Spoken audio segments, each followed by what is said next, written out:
Assalamualaikum warahmatullahi wabarakatuh. Berjumpa kembali dengan saya Siti Rosipa, kelas non-reg semester 2. Di sini saya akan mereview materi hukum pidana pertemuan ke-14. Alasan penghapus pidana part 3 yang didoseni oleh Profesor Hajah Heni Nuraini SHMH dan asistennya Bapak Dr. M. Rendi Aridayandi SHMH. Langsung aja. Alasan penghapus pidana ini adalah alasan yang memungkinkan seorang yang telah melakukan tindak pidana tetapi kemudian dia tidak dikenakan sanksi pidana. Kenapa? Satu, karena perbuatan yang dilakukan tidak memenuhi rumusan light. Dua, orang tersebut tidak dapat dipertanggungjawabkan. Oleh karena itu, alasan-alasan penghapus pidana ini dapat terjadi karena pertama, tidak adanya perbuatan melawan hukum atau tidak adanya perbuatan yang bersifat melawan hukum. Kedua adalah tidak adanya kesalahan atau dasar. Itulah kemudian ilmu hukum pidana membedakan alasan dalam dua bagian, yaitu alasan pembenar dan pemaaf.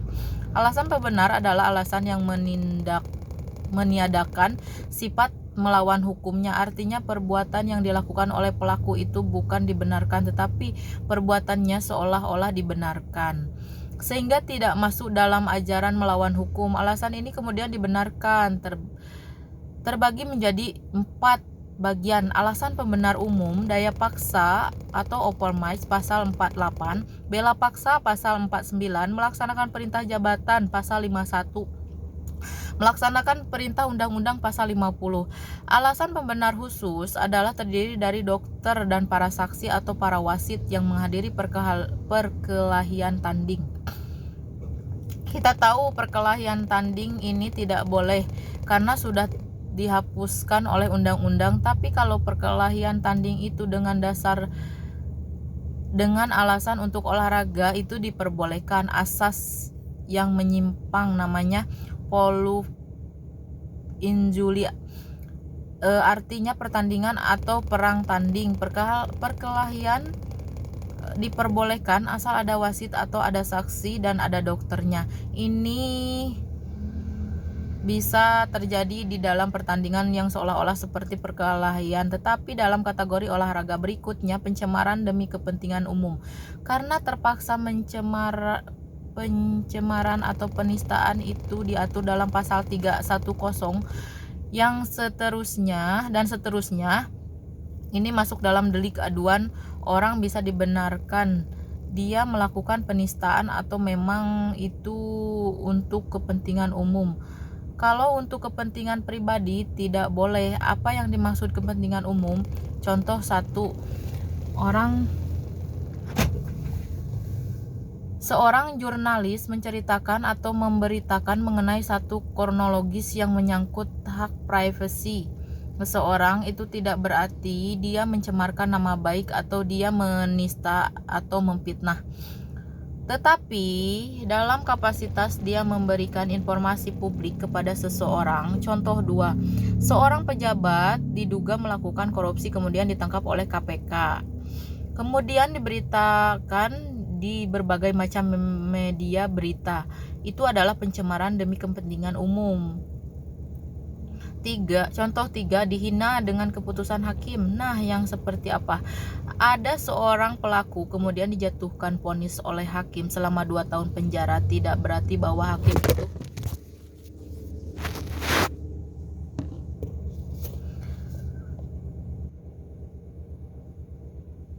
dijatuhkan demi kepentingan,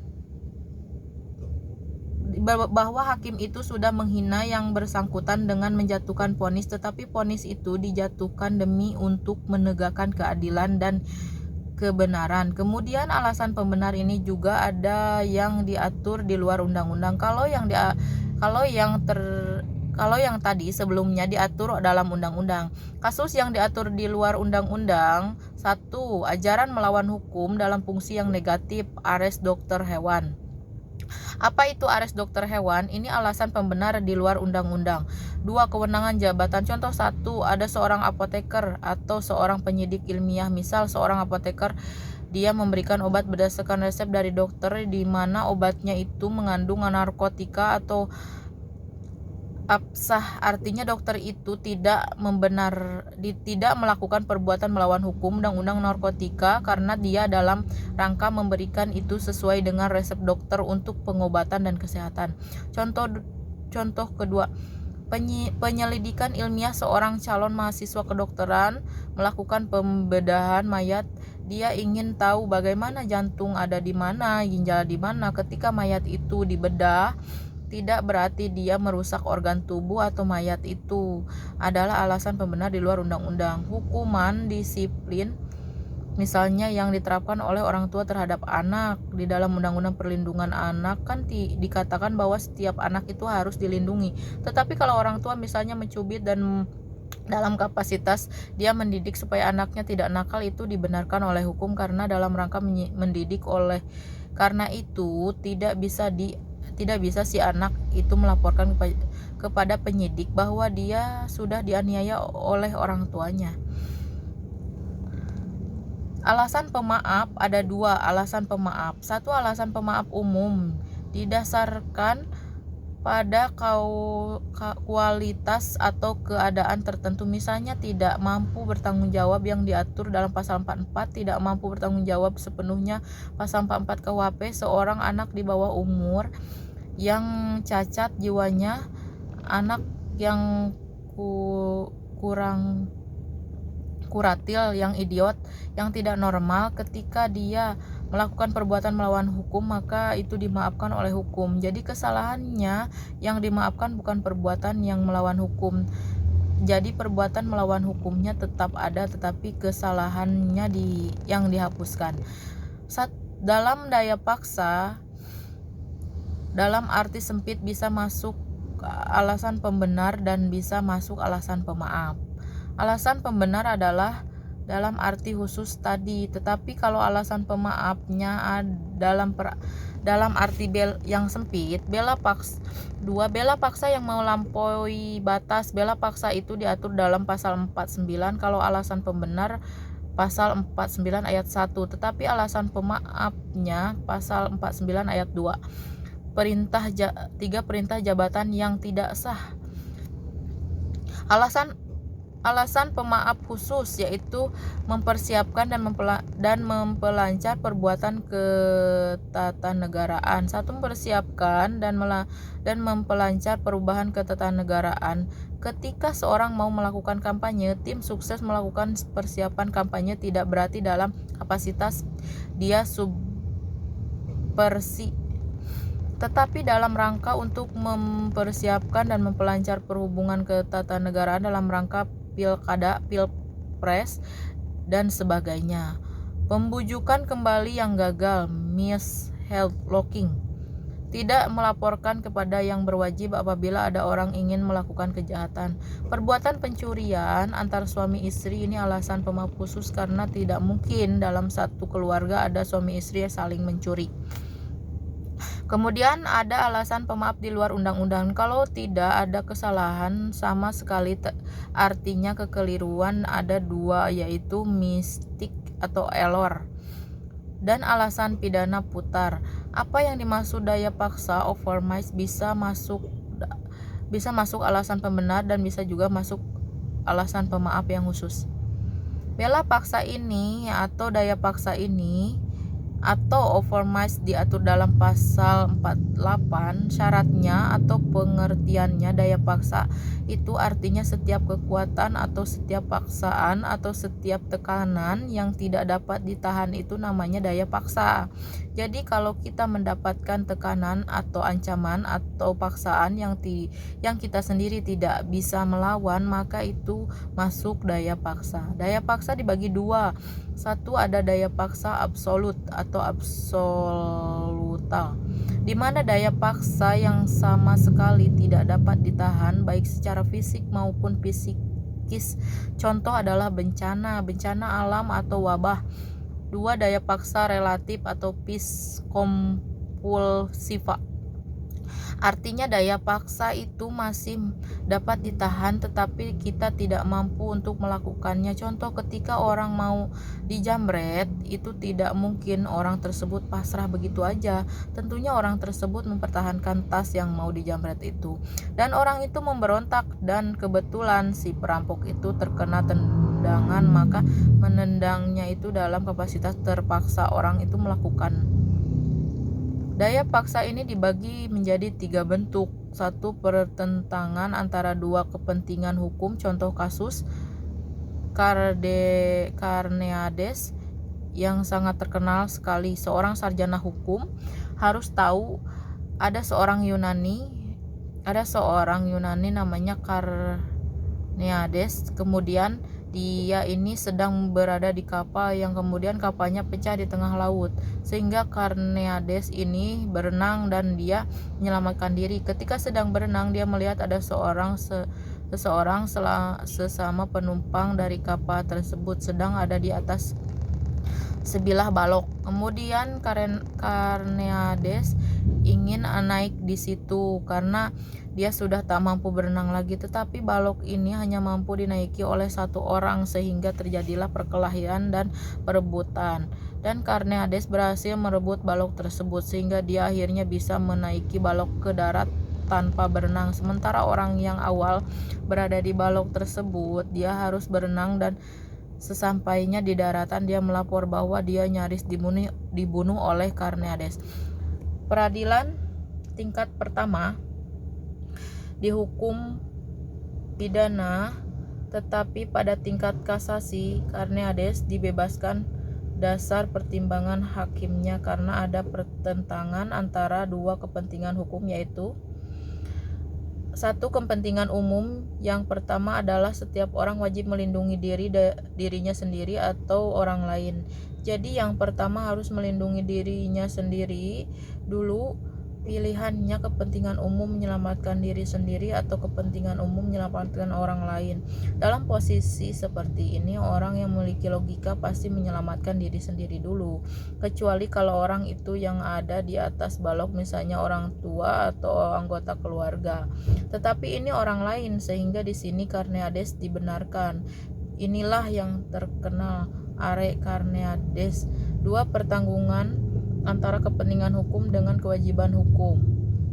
Contoh 1, option arrest tahun 1932 di negeri Belanda, atau yang dikenal arrest kacamata. Kasus posisinya hampir sama dengan sekarang, tapi dulu tidak ada istilah lockdown. Jadi dulu dan bahkan sampai sekarang di negeri Belanda ada aturan pemerintah kota, toko buka dan tutup itu harus sama. Toko itu buka jam 10 pagi dan tutup jam 6 sore. Suatu ketika ada seorang warga datang ke toko kacamata. Dia ingin membetulkan kacamatanya, tetapi si warga kota tersebut datangnya menjelang toko mau tutup sekitar jam 5. Terus toko kacamata itu pemiliknya menolak karena toko mau tutup dikarenakan pembuatan kacamata pesanan sesuai kemauan itu tidak bisa sebentar dan harus memakan waktu kisaran 2 jam. Kemudian penduduk kota tersebut mengatakan, kalau saya tidak menggunakan kacamata maka saya tidak bisa beraktivitas apalagi di malam hari. Dalam keadaan seperti itu, si pemilik toko kacamata itu akhirnya tetap melayani warga yang ingin membetulkan atau membuatkan kacamatanya. Dan di sini terjadi pertentangan antara kepentingan hukum dan kewajiban hukum, di mana kepentingan hukumnya adalah setiap orang wajib menolong orang lain, dan kewajiban hukumnya adalah setiap toko wajib mentaati peraturan dari pemerintah kota. Jadi di sini pemilik toko kacamata ada 2 yang dilanggar, tetapi dia lebih mendahulukan kepentingan umum, yaitu menolong orang yang membutuhkan kacamata ketimbang dia melanggar atau mentaati peraturan pemerintah kota. Inilah menjadi pertentangan antara kepentingan umum dan kewajiban hukum. 3, pertentangan antara dua kewajiban hukum. Contoh kasus, seorang dipanggil untuk menjadi saksi di 2 pengadilan dalam waktu yang bersamaan. Misal Bayu dipanggil untuk menjadi saksi di Pengadilan Negeri Cianjur dan Pengadilan Negeri Sukabumi pada tanggal 10 Juni pada pukul 10 pagi. Dua-duanya sama baik waktu dan tanggalnya dan tidak mungkin bisa dilakukan secara bersamaan karena Bayu bukan jin yang punya teman Om Jin. Jadi Bayu hanya memenuhi satu kewajiban saja dan timbullah pertentangan antara dua kewajiban hukum. Contoh, mahasiswa yang bekerja sambil kuliah. Pada saat pekan ujian UAS tiba-tiba ia mendapat tugas dari kantor harus mengikuti diklat atau suatu kegiatan di suatu sisi. Sebagai mahasiswa dia wajib mengikuti peraturan kampus, yaitu ujian di satu sisi. Karena dia sebagai karyawan, dia wajib mengikuti peraturan dari kantor, yaitu ikut diklat atau ikut suatu kegiatan. Disinilah pertentangan antara dua kewajiban. Jadi daya paksa syaratnya harus 3, jadi tidak bisa seperti contoh, Bu maaf saya kesiangan terpaksa Bu, macet di jalan, dan ini bukan terpaksa namanya. Daya paksa itu ada 3. 1. Pertentangan antara dua kewajiban hukum. 2. Pertentangan antara kewajiban dan kepentingan hukum. Dan 3. Pertentangan antara dua kewajiban hukum. Bagaimana bela paksa? Pasal 48 ayat 1 dan pasal 49 ayat 1 itu pembelaan bela paksa yang biasa, tetapi pasal 9 ayat 2 pembelaan diri yang melampaui batas, bela paksa atau nowhere excess, di mana bela paksa yang melampaui batas ini adalah syaratnya kita harus ada perasaan yang marah, emosi memuncak. Contoh, kalau ada seseorang gadis mau diperkosa, apakah itu diperkosa oleh artis atau bintang terkenal? Tidak ada yang pasrah, tapi dia akan melawan. Kemudian ketika dia melawan, dia menemukan pisau, dia tusuklah pelaku tersebut sehingga orang memperkosa itu meninggal. Nah, itu namanya bela paksa. Artinya ada keadaan jiwa yang meledak, emosi yang memuncak. Selanjutnya, alasan melaksanakan perintah undang-undang ini diatur dalam pasal 50. Kenapa melaksanakan perintah undang-undang masuk alasan pembenar? Karena perbuatan itu memang diatur dalam undang-undang. Ketika pelaku melakukan perbuatan itu maka dibenarkan oleh undang-undang. Contoh, ketika seorang anggota regu tembak mau melakukan eksekusi hukuman mati kepada pidana, ketika dia menembak itu tidak dikenakan melakukan pembunuhan yang telah direncanakan, karena dalam pasal 340 KUHP dibenarkan oleh undang-undang menyatakan bahwa eksekusi hukuman mati dilakukan oleh anggota regu tembak, sehingga perbuatan tersebut anggota regu tembak itu dianggap masuk akal. Melaksanakan perintah jabatan. Perintah ini adalah perintah jabatan yang sah yang diatur dalam pasal 51 ayat 6. Apa yang dimaksud itu? Kalau ada antara yang diperintah dengan yang memerintah ini memiliki hubungan kerja, dan hubungan kerja itu harus antara atasan dan bawahan, atau antara pimpinan dan staf, atau antara majikan dan pembantu, sepanjang itu berhubungan dengan lingkup pekerjaan sesuai dengan standar operasional atau SOP pekerjaan. Jadi kalau pimpinan melaksanakan atau meminta stafnya atau bawahannya untuk melaksanakan satu pekerjaan yang sesuai dengan SOP, maka itu artinya masuk perintah jabatan. Contoh, seorang anggota reserse diperintahkan oleh komandannya untuk menangkap seorang yang diduga melakukan pembunuhan. Artinya ketika dia melakukan penangkapan itu bukan berarti dia melakukan perampasan kemerdekaan orang lain, tetapi dia dalam rangka melaksanakan perintah jabatan karena ada tugas dari atasan. Alasan penghapus di luar undang-undang. Alasan ini diatur pertama dalam jurisprudensi adalah utusan pengadilan yang sudah mempunyai kekuatan hukum yang pasti dan tetap. Contoh, ares dokter hewan ini, ares Holge Wright di kota Hessen tahun 1933. Atau ada juga alasan penghapus di luar undang-undang itu kalau yang bersangkutan tidak ada kesalahan sama sekali atau dikenal singkat taksi. Pertanyaan mungkin tidak sih ada taksi, mungkin saja. Kalau misalnya ternyata ada human error atau salah tangkap, atau misalnya di situ ada kesesatan hukum dan ternyata yang dilakukannya bukan perbuatan melawan hukum, contoh anggota regu tembak tadi, kalau dia